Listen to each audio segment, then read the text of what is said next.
que ver con bastante frecuencia y al menos tratarlos en un primer nivel de atención. Entonces, para esto también el asma ha desarrollado una guía. Bueno, en realidad son varias guías. Dentro de todas estas, las más conocidas, está la Engina, que es la americana, y la GEMA, que es la española.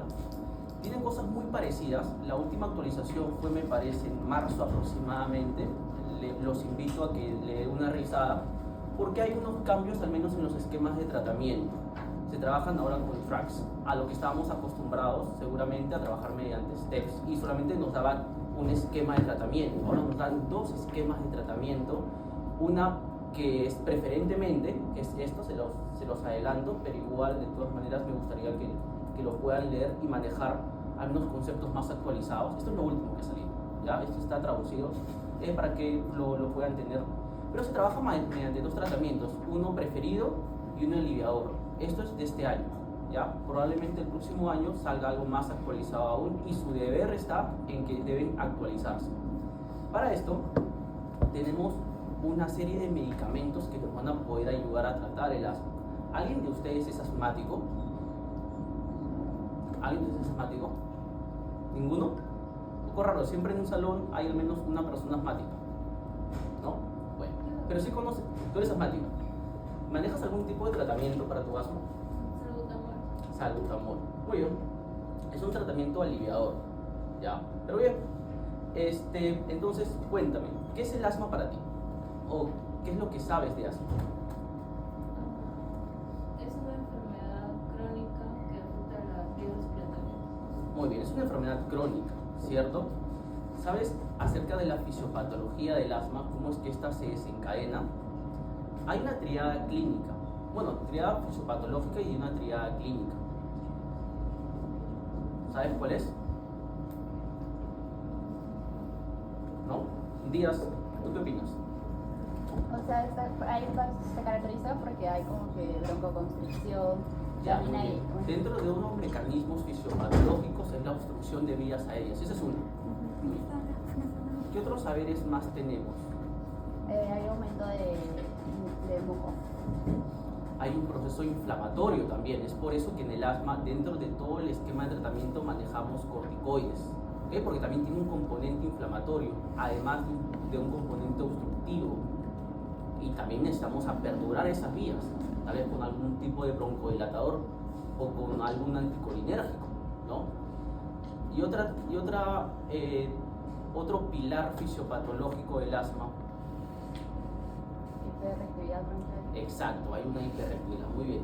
Entonces tenemos esta triada fisiopatológica del asma, y es importante, como siempre les digo, volver a nuestra fisiología para conectar con nuestra fisiopatología, y posteriormente a esto dar un tratamiento, pero con criterio. O sea, un tratamiento, porque siempre tenemos que volver a las básicas, ¿ok? Muy bien. Entonces, dentro de todos estos esquemas de tratamiento, yo les había dicho, ¿no? Miren, tenemos aquí, entonces, nuestro, no me permite dibujar. Vamos a poner aquí. Ya. Tenemos entonces nuestra vía aquí, respiratoria. Tenemos aquí nuestra mucosa. Tenemos nuestras células a este nivel. Y estas vías inflamatorias lo que van a hacer es estrecharse por contracción del músculo liso que está generando en todo nuestro epitelio respiratorio. Frente a esto, tenemos que saber, mira, lo voy a dibujar rápidamente, que hay una serie de factores celulares y humorales que van a ir interactuando de por sí solas. ¿Cómo es que muchas veces el asma se desencadena? A través de alguna alergia, ¿cierto? Alguna exposición a algo. Si bien es cierto, nosotros tenemos fenotipos, tanto atópicos o no atópicos, pero igual más o menos todas manejan una misma fisiopatología, y es ahí donde nuestros medicamentos van a tener que actuar. Entonces entra nuestro polen, por ejemplo, y este polen va a ser reconocida por nuestra célula dendrítica. Tenemos células dendríticas a nivel de nuestro epitelio. Estas son nuestras células pseudoestratificadas, cilíndricas, ciliadas, que es muy típico de nuestro epitelio respiratorio. Ahora, esta célula dendrítica, ¿a qué tipo de célula lo presenta? A nuestro linfocito, ¿cierto? ¿A qué linfocito? A un T helper 2. ¿cierto? A través de un receptor, el receptor TCR. Muy bien. Luego nuestro linfocito TC2 lleva este polen y lo que hace es interactuar a través de interleuquinas. Y es importante poder mencionarlo porque cada vez la fisiopatología está mucho más comprendida. Son interleuquinas, tanto interleuquina 5 como interleuquina 4. Aquí tenemos interleuquina 4, interleuquina 5, que van a llegar y van a reaccionar frente a estas células a través de también sus receptores, el receptor de interleuquina 4. Y la interleuquina 5 lo que hace es estimular otros mecanismos, otros celulares, por ejemplo los eosinófilos. Y se los menciono porque ahora los nuevos medicamentos, o sea, muy aparte de los que ya son bastante conocidos como los broncodilatadores, como los antiinflamatorios, los anticorticoides, hay medicamentos monoclonales y a mí sí me gustaría que vayan apuntando un poco más a lo molecular porque esa es la tendencia. Incluso en esta nueva guía que les digo, la tendencia, tal vez no se los enseñen en teoría ahora, pero la tendencia es apuntar a anticuerpos monoclonales, la biología molecular y la terapia monoclonal. Entonces, los nuevos targets justamente están aquí, están por ejemplo en trabajar a nivel de esas interleuquinas. Entonces se los menciono, ya tengo la interleuquina 4, tengo la interleuquina 5, esta célula que está aquí es un eosinófilo. Esta célula que reaccionó a mi interleuquina 4 es un linfocito B, y este linfocito B se transforma a células plasmáticas, y la célula plasmática lo que hace es generar anticuerpos. Y que, sí, por eso que muchas veces también los pacientes asmáticos tenemos un recuento de inmunoglobulinas IgG también aumentada, porque también está dentro de su componente fisiopatológico. El IgG lo que hace es llegar a unas células como los mastocitos, por ejemplo, y lo que hacen es hacer una cascada de degranulación mastocitaria. Es por eso que también van a haber medicamentos que van a actuar frente a esta degranulación mastocitaria. Entonces llegan aquí los IgG. Muy bien. Este me produce una degranulación mastocitaria. ¿Ok? Activa también prostaglandinas, las prostaglandinas D2. Muy bien. Que generan algún tipo de broncoconstricción, las prostaglandinas D2, no las C2, las D2, broncoconstricción. Pero también este mastocito lo que hace es estimular, vamos a graficar por aquí, estimular a mis neutrófilos. Y también a la vez estos mastocitos lo que hacen es coger a las células, los fosfolípidos de la membrana y llevarlos por la vía que ya conocemos, ¿no? Las vías de los ácidos araquidónicos. Los fosfolípidos de la membrana se transforman entonces a ácido araquidónico por la fosfolipasa A2, ¿no? Y la fosfolipasa A2 ya lo convierte en ácido araquidónico. Ese ácido araquidónico tiene dos vías que ya nosotros lo conocemos, ¿cierto, Geldres? ¿Cuáles son las dos vías que comparte el metabolismo del ácido araquidónico? Las vías de las lipoxigenasas y las vías de las ciclooxigenasas. Es por eso que también yo les decía, ¿no? Les comentaba el caso. ¿Qué pasaría, por ejemplo, si le damos a un paciente asmático antiinflamatorios que bloquean las lipos de las COX? Lo que hacemos es estimular las vías de las lipoxigenasas. Y estas vías de las lipoxigenasas, dentro de todos sus metabolitos, ¿a qué tienen? A los leucotrienos. Leucotrienos C4, leucotrienos D4 y los E4. Y esto justamente lo que hacen es causar más broncoconstricción. Muy bien.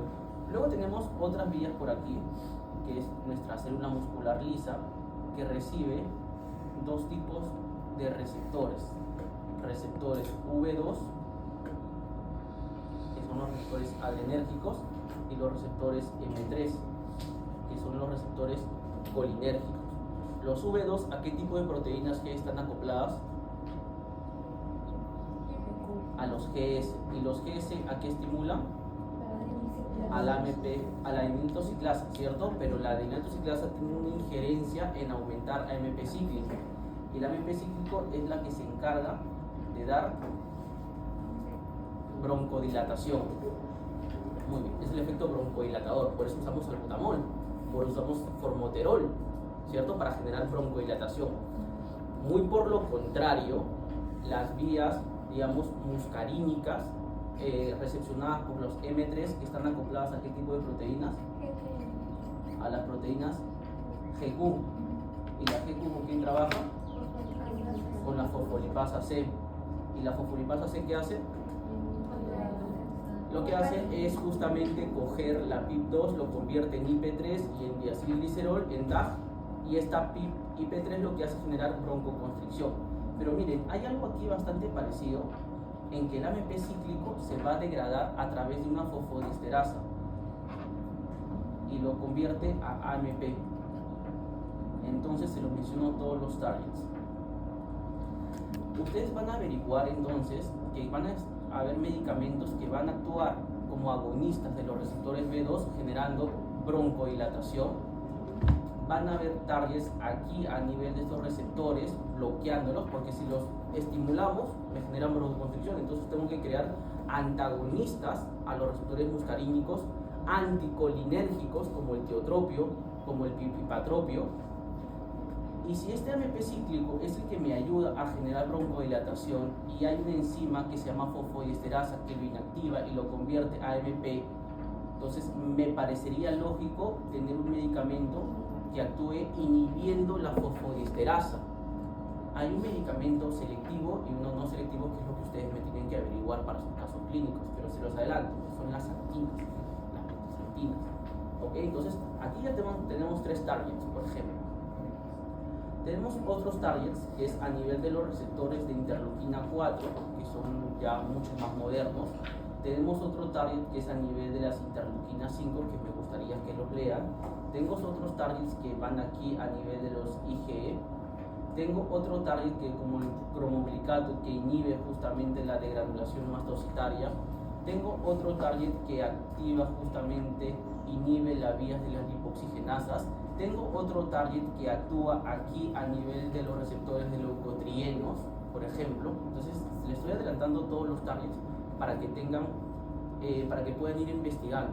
Pero ya se los adelanto dónde están los mecanismos de acciones. Pero todos estos al final van a repercutir en que generemos la desinflamación de mi paciente, que es parte de su mecanismo fisiopatológico, y generemos broncodilatación para desobstruir esta vía aérea. Entonces vamos a empezar. Entonces tenemos dentro de todos estos pilares los broncodilatadores, miren, lo que les había mencionado, los beta-2 agonistas, los anticolinérgicos y las metilsantinas, que son inhibidores de la fosfodiesterasa, ¿cierto? Que estaban actuando a nivel del músculo liso, que se los presenté. Luego tenemos los antiinflamatorios como los glucocorticoides, como los antileucotrienos y como los inhibidores mediadores, que aquí más o menos lo comparten las interleuquinas que les dije, tanto el 4 como la 5. Muy bien. Entonces vamos a empezar uno por uno, ¿ya? Algo que tienen que saber y algo que también siempre se los pregunta son cuáles son los medicamentos, los beta-2 agonistas de corta y de larga acción, y es también típica que siempre se confunden. Solamente acuérdense del formoterol y salmeterol, que son de larga acción, ¿ya? Y luego tenemos los anticolinérgicos como el hipatropio, como el tiotropio, como el subtropio, o sea, los que bloquean los M3, que les había mencionado, porque los M3 lo que hacen es generar broncoconstricción, entonces lo que me queda hacer es bloquearlos. Y tenemos las antinas, ya tenemos justamente la teofilina, la aminofilina, que también son los inhibidores de la fosfodiesterasa. Luego tenemos, por ejemplo, uno que es más específico, que es inhibidor selectivo de la fosfodiesterasa 4 específicamente, que me gustaría que lo averigüen, ¿ya? Y luego tenemos a los glucocorticoides como la fluticasona, blecometasona, budesonida. Los que más se usan es la budesonida y la fluticasona, estos dos, al menos los que más usamos. Y luego tenemos los antileucotrienos como el montelukast y el zafirlukast, que son los inhibidores del receptor, y otro es inhibidor de la lipoxigenasa, o sea, la enzima que produce. ¿Okay? Una cosa es bloquear los receptores de donde parten estos leucotrienos, y otra cosa es inhibir a la enzima que lo produce. ¿Perfecto? Y luego tenemos anticuerpos monoclonales, pues, que es lo que les había mencionado, los inhibidores tanto de la interleuquina 5, del interleuquina 4 y de sus receptores también. Una cosa es bloquear a interleuquinas y otra cosa es bloquear a sus receptores. Y otra cosa es bloquear también a los inhibidores de la inmunoglobulina. Estos son fármacos más nuevos, pero sí tienen que ir acostumbrarse porque todo más o menos la terapia está apuntando hacia la terapia biológica. ¿Okay? Muy bien, entonces tenemos aquí, ya estos son detalles un poco más específicos que es necesario que se lo aprendan, se la van a aprender con la práctica, ¿ya? Pero sí tenemos que saber al menos los tiempos de vida medias y las depuraciones que hay. Y al menos cuáles pertenecen a los de corta y los de larga acción, ¿ok? Para dosificar al menos. Otro nombre que se le conoce al salbutamol es el albuterol. Este nombre es un poco más americano, no lo usamos tanto aquí, ¿ya? Pero sí cuando lean bibliografía americana tal vez lo lean con albuterol y es más que todo salbutamol, es lo mismo. El salbutamol es el nombre que usamos aquí en Perú, Latinoamérica, albuterol en Gringolandia, ¿ok? Entonces aquí miren, más de lo mismo, les había mencionado, todo para al final generar relajación muscular. Luego tenemos ya, este es un esquema un poco más antiguo del que yo se los planteo, este me parece que es del 2022, este es el esquema moderno, 2024, que se los he traído, ya. Se maneja bajo dos parámetros, igual en una leída, igual se los explico ahora, pero igual siempre traten de leer lo último, eso es lo que siempre les fomento, a que lean guías actuales, al menos para esquemas de tratamiento, no para la farmacología como tal, porque esos medicamentos siempre van a ir apareciendo y siempre casi son los mismos, pero sí los esquemas de tratamiento que ya lo van a tener más interiorizado para terapéutica, que es a donde ya manejan tratamientos en base a guías. Igual aquí miren, lo que les he mencionado es a través de la fosfolipasa C, diacilglicerol y P3, y esto lo que generan es la broncoconstricción. Entonces, ¿qué hacemos? Inhibimos a estos receptores M3. Las antinas, miren aquí, el AMP cíclico se convierte a AMP y lo que hacemos es bloquearlo, porque lo que lo produce es la fosfodiesterasa. Entonces, ¿qué hacemos? Bloquear la fosfodiesterasa, como las teofilinas, por ejemplo. Aquí averiguan otro que les dije, que es inhibidor de la fosfodiesterasa E4 específicamente, es uno mucho más específico. La teofilina suele ser de forma muy general, por eso también tiene muchos efectos adversos también. Aquí están las metilxantinas. Inhibición no selectiva. Ustedes me averiguan de la selectiva de la fosfodiesterasa E4, ya para su portafolio. Yo les dije, ¿no? Dentro del portafolio me importa mucho más si tiene mayor nota el que me haga una mejor vía fisiológica y luego poner los targets, ¿okay? Para que puedan ir integrando. Y ahí mismo nomás colocar si quieren sus efectos adversos y tener un mapa que al final eso lo van a llevar cuando lleven incluso cursos más avanzados.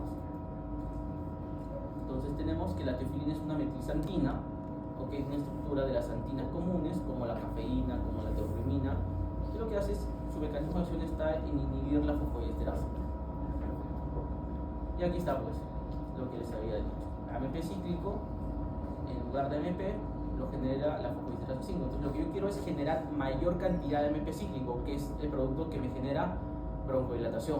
Entonces inhibo a su enzima para que aumente AMP cíclico y me genera broncodilatación. Igual aquí más de lo mismo, ya no leída. Y ahora vamos con los antiinflamatorios. Dentro del esquema, ya partiendo en lugar de los broncodilatadores, tenemos los antiinflamatorios, como los glucocorticoides y como los antileucotrienos. Ustedes pueden averiguar muchos más. Los invito a que me traigan medicamentos un poco más nuevos, tal vez.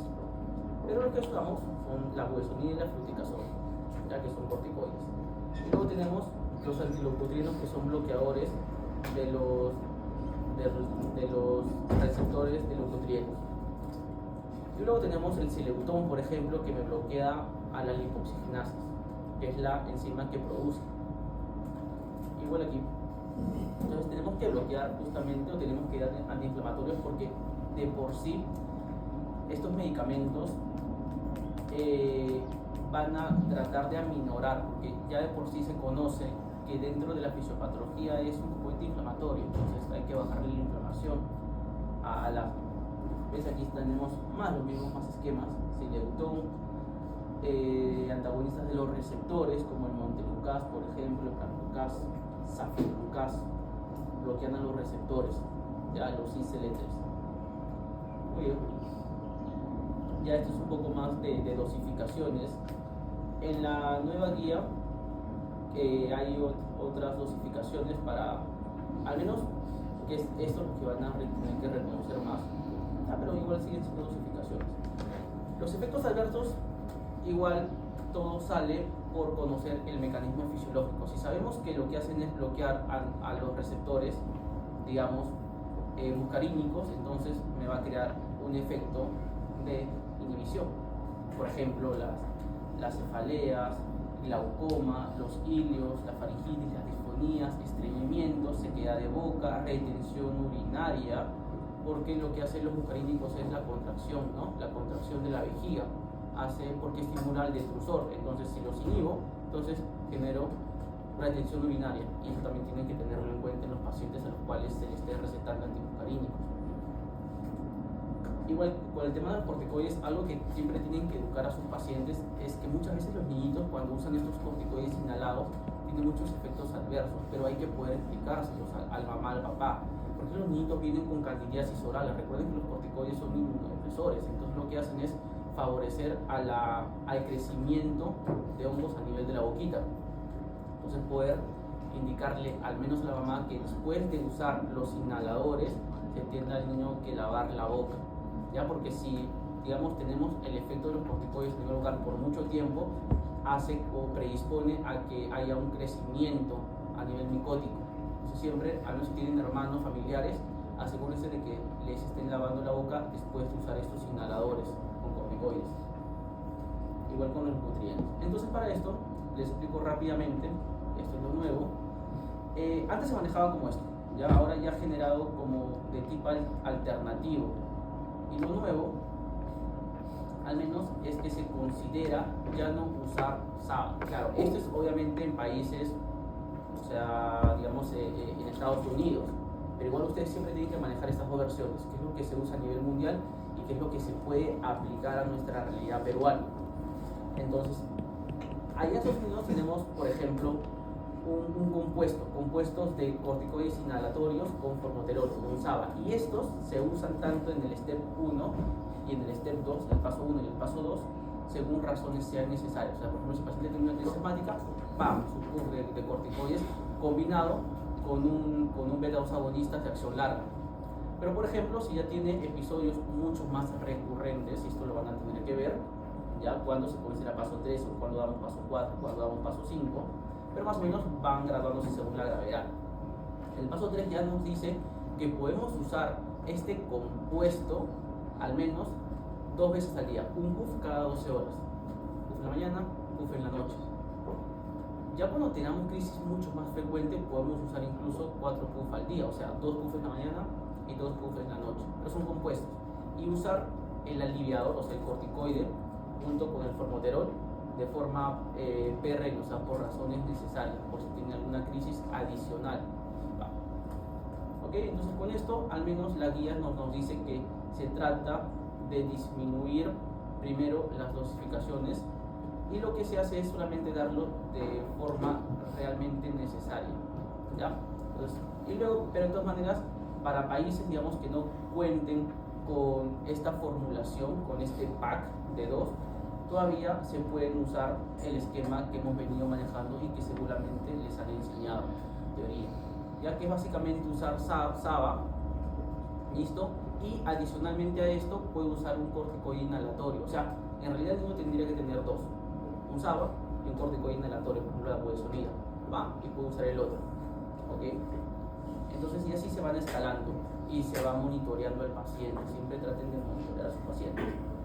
Ahora sí, tenemos 2 casos planteados para que ustedes puedan trabajar en grupo. Antes de eso, me olvidaba presentarles, tenemos a la doctora Wendy, ya que nos va a acompañar durante todas estas semanas que queda el ciclo. Ella también es docente de farmacología, bastante buena, y también nos va a ayudar con el tema de los casos, para poder consultar cualquier duda que tengan. Igual se lo pueden consultar a la doctora Wendy con total confianza.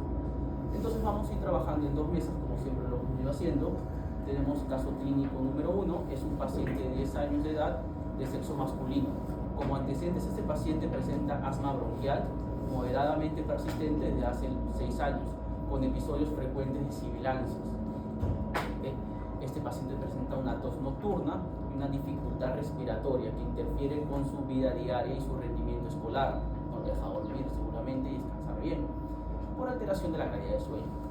Ahora, este paciente tiene al examen físico un peso de 27 kilos, 130 centímetros de alto, más o menos maneja una P25 y P20 para su edad, ¿ya? Y tiene una frecuencia respiratoria de 22 respiraciones por minuto, una saturación de 98 y a un FiO2 de 21, o sea, a temperatura ambiente, sin usar ningún tipo de dispositivo que nos dé oxígeno. A la auscultación presenta sibilancias dispersas, o sea, como que silbidos en el pecho, y se muestra placas blancas a nivel de la lengua.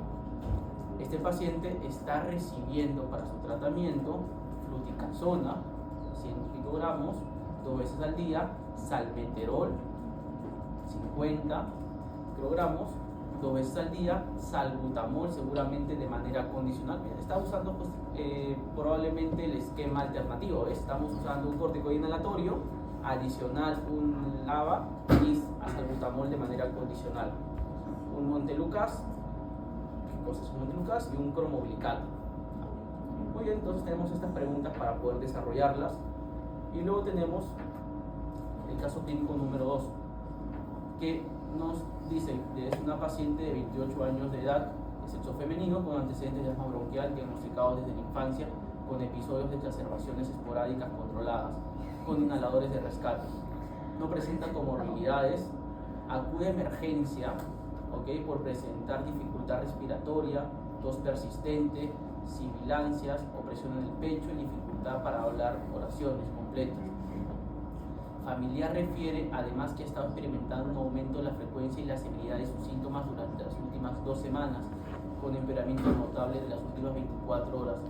Estas son sus funciones vitales del paciente: una presión arterial de 110/70 milímetros de mercurio, una frecuencia cardíaca de 105 latidos por minuto, una frecuencia respiratoria de 28 respiraciones por minuto, una temperatura de 37.2 y una saturación de 91. La paciente se encuentra taquipneica, está con tirajes intercostales y la auscultación tiene sibilancias difusas bilaterales, estertores espumosos y prolongación en la respiración, o sea, su expiración, la fase expiratoria está mucho más prolongada. Esta paciente se le diagnostica de crisis asmática aguda severa, por lo que tenemos aquí 3 preguntas. ¿Qué tratamiento recomendaría, al menos en este caso, esta paciente y por qué? Hay que describir los targets implicados dentro de su esquema de tratamiento, ¿ya? Y los mecanismos de acciones y qué efectos adversos podría generar el uso de estos fármacos para poder predecir. Entonces, trabajemos. Esto es el grupo 2 ahora y ahora es el grupo 1. Vamos a hacer un intercambio, ¿ya? Este es el grupo 2 y este es el grupo 1. Siempre trabajamos grupo 1 y grupo 2. Ahora esta vez vamos a alterar grupo 2 y grupo 1 a este lado. Porque a veces se consiguen los casos y ya sé que grupo 2 y grupo 1. ¿Ok? Listo, empecemos a trabajar entonces. Porque sí. Pero, ¿cómo hacer esos cambios de improvisación? Así que vamos a